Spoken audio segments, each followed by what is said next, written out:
আসসালামু আলাইকুম। আজ মঙ্গলবার মার্কেট ওপেন হয়েছিল 5,700 থেকে।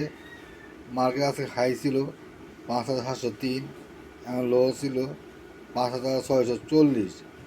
দিন শেষে 14.80 মাইনাস করে মার্কেট ক্লোজ হয় 5,685। আজকে 14 দিনের মুভিং অ্যাভারেজ হলো 5,798, আর ক্লোজ হয়েছে 5,685। এখনও প্রায় 115 পয়েন্ট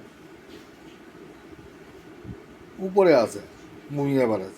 আজকে ক্লোজ প্রাইস থেকে উপরে আছে, তার মানে এখনও মার্কেট সেল সিগন্যালই আছে। আজকে RSI হলো 52.87। RSI ঠিক আছে। মানি ফ্লো 52.86।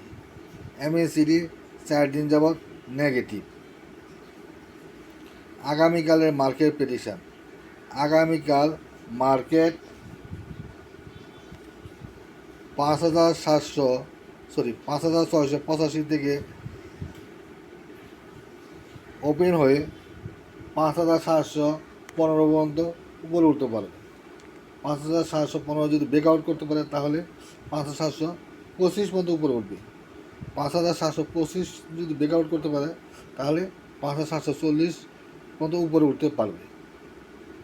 আর মার্কেটের সাপোর্ট, আগামীকাল মার্কেটের সাপোর্ট 5,660, এবং সেকেন্ড সাপোর্ট 5,550।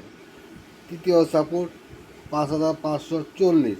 আজকে 5,540 পর্যন্ত নিচে নামছিল, কিন্তু আগামীকালও এত নিচে নামবে না, কারণ আগামীকাল মার্কেট পজিটিভ হবে। আজকে মার্কেট অনেক রিকভার করতে পেরেছে, তাই আগামীকাল মার্কেট পজিটিভ হবে আশা করি।